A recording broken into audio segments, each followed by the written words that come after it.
Are you using Facebook ads to sell print-on-demand products? Sorry for all the drama. I just think that Facebook ads are the best way to sell print-on-demand products, and if you're not using them, you definitely should. In this video today, I'm going to hopefully give a whole bunch of information that can help you to get started with ads, and I hope you enjoy it. Let's jump into it.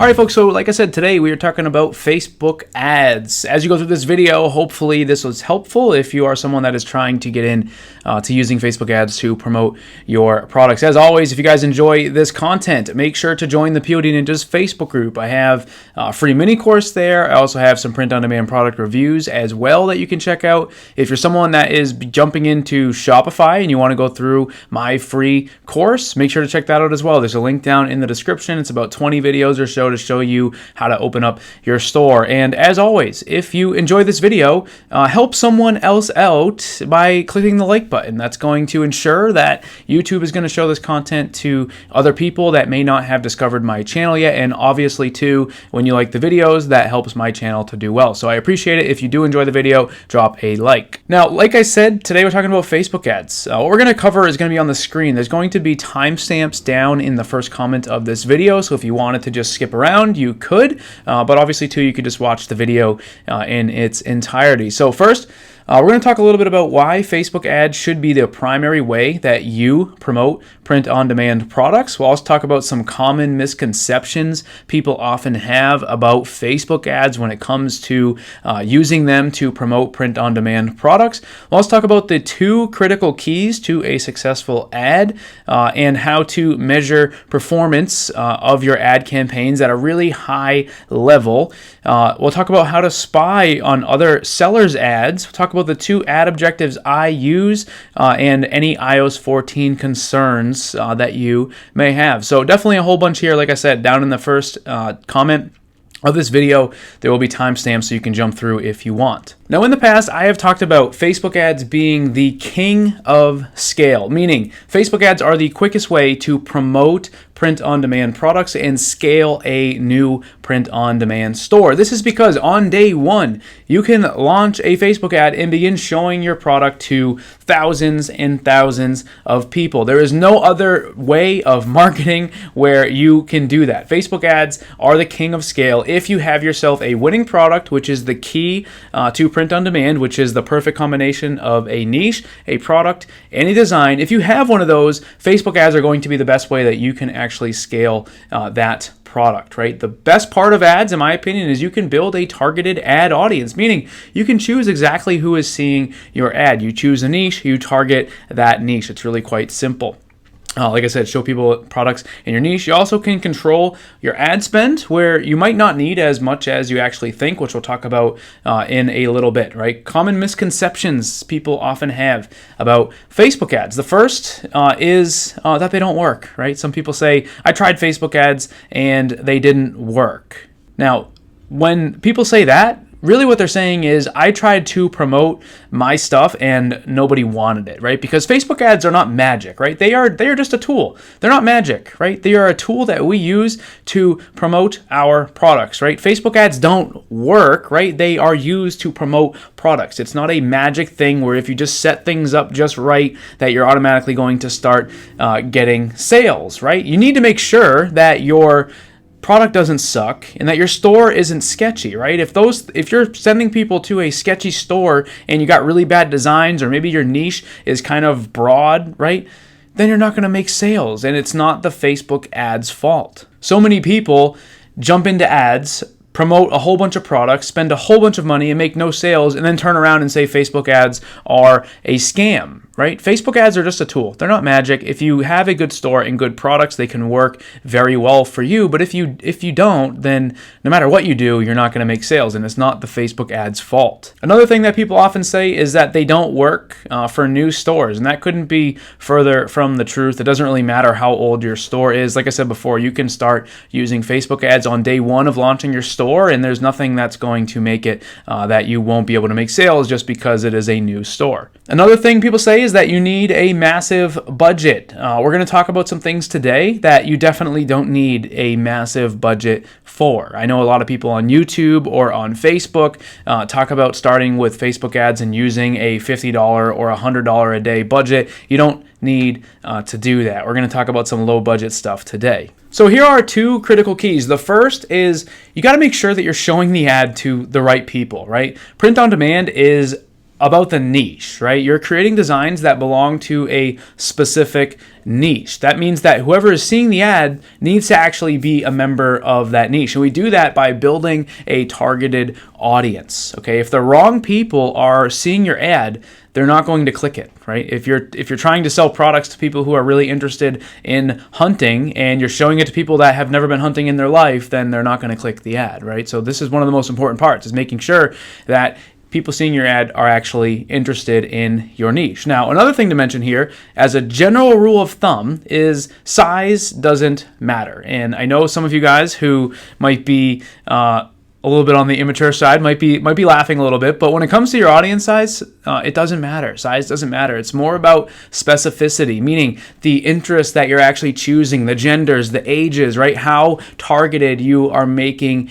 your ad. One of the keys is to make it not too broad, but also not too specific. And I'll actually give you an example of that in a few minutes. But really, when it comes down to an ad, one of the biggest keys is making sure you are showing it to the right person. Now, I am here inside of Facebook Ads Manager, where you would go to create an audience. And like I said, when you're trying to get specific, you come down here to the detailed targeting section. Now, obviously, you can choose genders, right? So if there's a gender that is going to be more likely to be interested in your product, you can choose a specific gender. You can also change the age ranges as well. At times, like if I've been targeting people who are a retired military veteran, for example, I might do men only, age like 40 to 65 plus, right? That's going to give me a much more specific audience if I do that. Now, when it comes to interest targeting, right here where you're actually beginning to type in interest, one of the key things is making sure that you choose good interest. If you don't choose good interest, then it's just not going to work. Now, here is a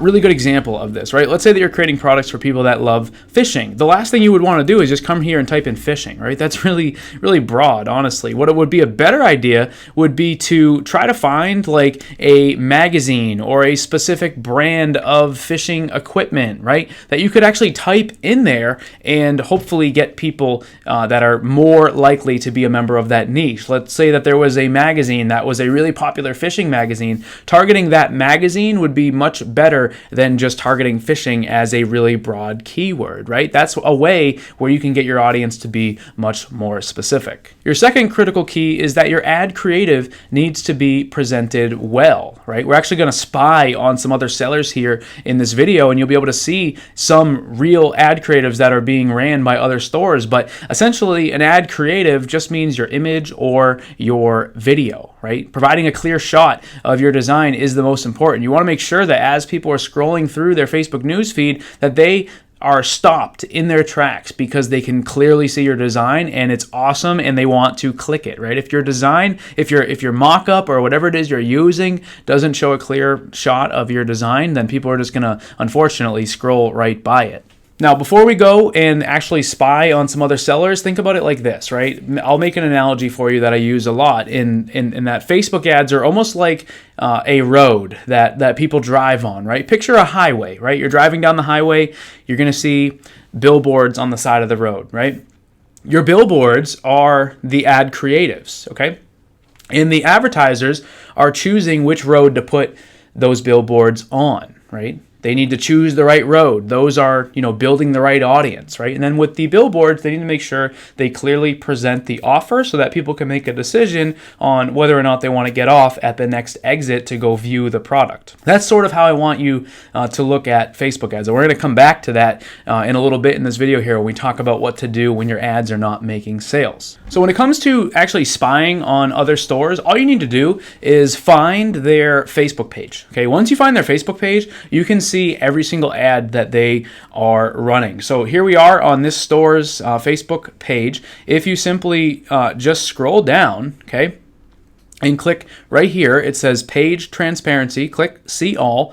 And then see right here where it says this page is currently running ads. If you click go to ad library, it's going to open up the Facebook ads library. This is going to show you all of the ads that they are running. And you can see here that all of them are really nice in terms of the creative, right? Like look at this ad right here. Let's make it a little bit bigger, right? See that it's just clearly presenting the products. We have basically shoes for people that raise chickens, right? It's clear. Anybody who would be in this niche, if they're seeing it, are going to immediately know that the product is for them. Now, when it comes to judging the success of your ads, right? A lot of people overcomplicate this. They look at way too many different metrics, and don't get me wrong, there's a lot of metrics that are really useful when determining how your ad is doing. But one simple thing, right, for those that are just getting started, one really simple thing is to realize that Facebook ads have just one job. That's it, right? And that is to bring traffic to your store. Right? We are running Facebook ads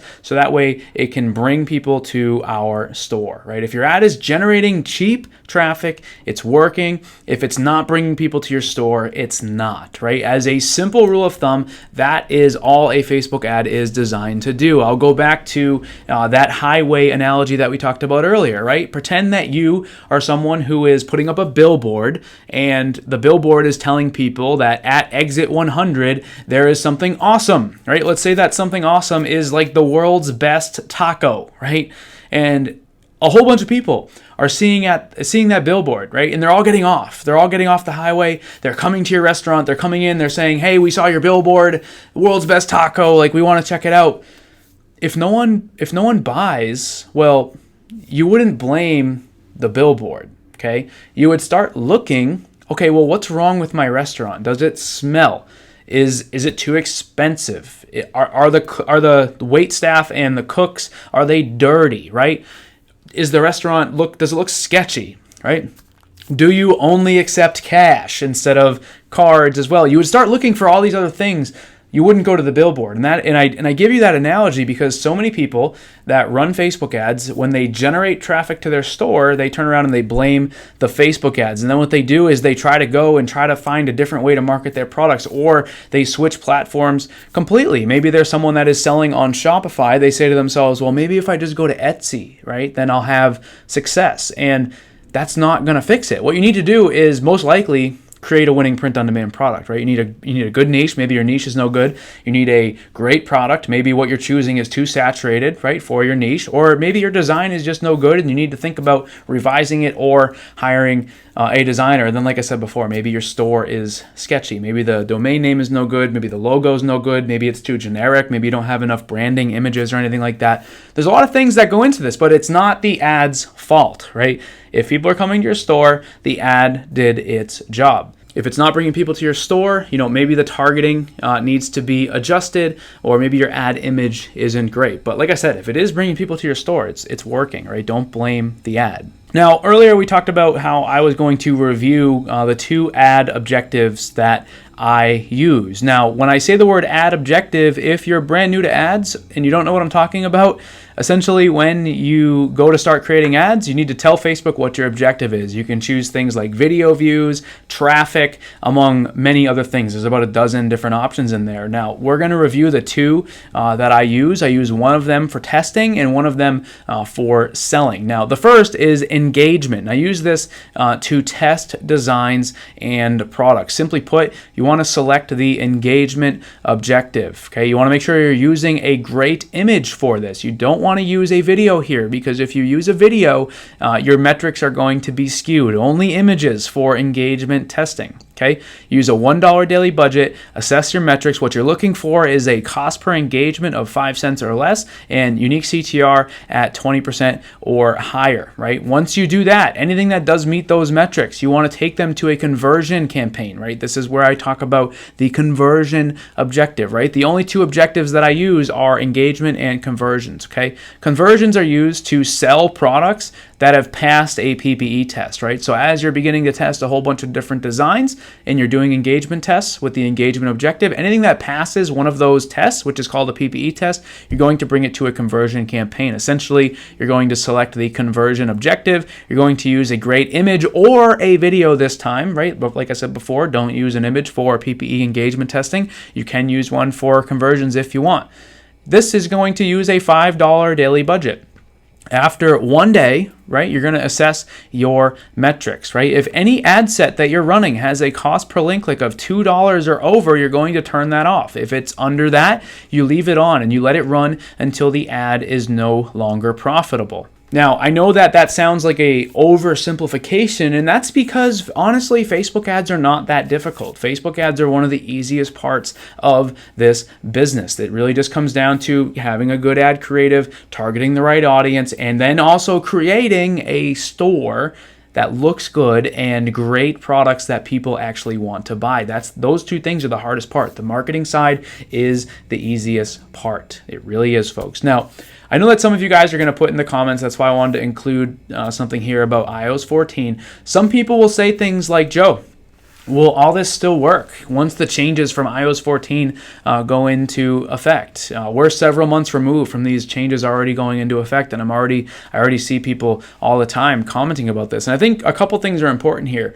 The first is that yes, these things still work. Everything that I talked about today work. I think a lot of people that say these things about iOS 14, they don't 100% understand what iOS 14 actually did. Okay, they see a lot of videos on YouTube that people are acting, in a doomsday mentality, making videos titled "Are Facebook ads dead?" and things like that. iOS 14 is a big deal. I'm not gonna make pretend that it's not. But when it comes to everything we talked about today, then yeah, everything still is the same, because iOS 14, all it does is allow people to opt out of being tracked. Now, I'm going to give a complete oversimplification of this just for the sake of this video. I don't want to talk about iOS 14 for 10 minutes, but when it comes to interest targeting, okay, this can still be done, right? Earlier when I talked about targeting specific interests, playing with the ages and the genders, right? All of that is still exactly the same, okay?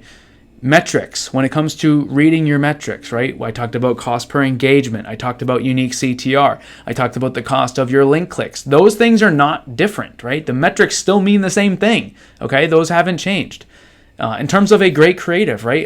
A great ad image, a great ad video, right? There's still criteria around that objectively that would lead to you saying that's a nice image. Those things haven't changed. The only thing that has changed with iOS 14 is people on iPhones have the ability to opt out of being tracked. And all that means is if they come to your store and they make a purchase, Facebook doesn't track them. Right? Facebook doesn't know that they made a purchase from you. You will still see the sale.